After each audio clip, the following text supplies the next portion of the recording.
வழக்கறிஞர் தர்மபுரமான நல்லா தெளிவா விளக்கமா சொன்னாரு. இவ்வளவு உண்மையான விஷயத்த ஒரு இடத்துல சொல்றோம், கேட்கறதுக்கு ஆள் இல்ல. இதான் தமிழனுடைய நிலைமை. தமிழை இழந்தது என்னன்னு தெரியுதா? வரலாறு இழந்த தமிழன்னா யாருன்னு இழந்துட்டா.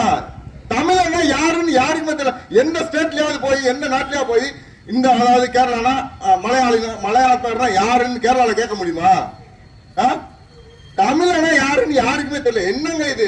தமிழ் மொழியை தாய்மொழியாக கொண்ட தமிழ் குடியில் பிறந்த தமிழர், தமிழ் தாய்க்கும் தமிழ் தகப்பனுக்கும் பிறந்தவன் தான் தமிழன். இதை சொல்றதுக்கு இல்லையா? உலக பொதுமுறை நூல் திருக்குறளை கொடுத்தோம்ல உலகத்துல.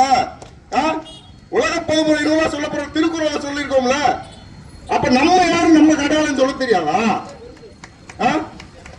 தமிழ் குடியில் பிறந்த தாய்க்கும் தமிழ் குடியில் பிறந்த தகப்பனுக்கும் பிறந்த ஒரு தமிழன் தான் தமிழன், உண்மையான தமிழன். அவ்வளவுதான். முதல் தமிழர்ன்றது இது. இப்ப நீங்க நினைக்கலாம் நம்ம இந்த மாதிரி 5ஆம் தமிழர் சங்கம் ஒண்ணு ஆரம்பிச்சு இப்படி அரசியல் இயக்கம்னு ஒண்ணு பண்ணிக்கிட்டு இருக்கீங்க, நீங்க என்னப்பா செய்ய போறீங்க? நீங்க எப்படிப்பா இவ்வளவு பெரிய ஆளுகள்லாம் இருக்காங்க, இவ்வளவு பெரிய பெரிய விஷயம்லாம் இருக்கு, நீங்க எப்படி நீங்க ஜெயிக்க போறீங்க? உங்களுக்கு என்ன ஜெயிக்கணுங்கிற நம்பிக்கை இருக்கு? எப்படி ஜெயிக்க போறீங்க? ஒண்ணு சொல்லிக்கிறேன், நாங்க எல்லாருமே தூய தமிழர்கள். எதை கண்டும் பயப்படுறது கிடையாது. எவ்வளவு பெரிய படை வந்தாலும் சரி, நாங்க கருத்தியல் ரீதியா மோதுவோம்.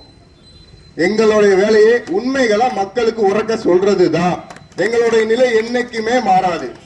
யார் தப்பு பண்ணாலும் தப்பு தான். அந்த மாதிரி ஒரு நிலையில தான் எங்க சங்கமானது இயங்கிக்கிட்டு இருக்கு. நாங்க இந்த ஒரு நம்பிக்கையில தான் போய்கிட்டு இருக்கோம். பார்க்கலாம். ஜல்லிக்கட்டு தமிழினுடைய பாரம்பரியத்தை உடனே மீட்டெடுத்தோம்ல. விரைவில் மக்கள், தமிழ் மக்கள் எல்லாரும் ஒரு செகண்ட்ல எங்களை எல்லாத்தையும் பார்த்துட்டாலும் எங்களை தெரிஞ்சுக்கிட்டாலும் போதும், முடிஞ்சு.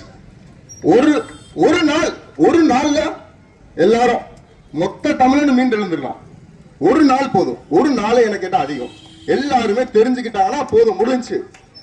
அது வரைக்கும் நாங்க சொல்லிக்கிட்டே இருக்கோம். பாருங்க, எங்களை ட்ரோல் பண்ணாலும் சரி, எங்களை என்ன பண்ணாலும் சரி, நம்மளுடைய விஷயத்த அதுல இருக்கும். திருப்பி நான் கேட்கிற கேள்விக்கு பதில் சொல்ல முடியாது. நிச்சயமா 2026 தேர்தலில் வெற்றி பெறுவோம் என்ற நம்பிக்கையுடன் அரசியலில் இறங்குகிறது 5ஆம் தமிழர் சங்கம். வெற்றிவேல், வீரவேல், வீரவேல், வீரவேல், வீரவேல். கூட்டத்திற்கு அனுமதி வழங்கி பாதுகாப்பு கொடுத்த பழனி டவுன் ஸ்டேஷன் காவல்துறைக்கு மிக்க நன்றி 5ஆம் தமிழ் சங்கத்தின் சார்பாக தெரிவித்துக் கொள்கிறோம். பொதுமக்களுக்கும் தமிழர்களுக்கும் மிகுந்த நன்றி தெரிவிச்சுக்கிறோம். நன்றி, வணக்கம்.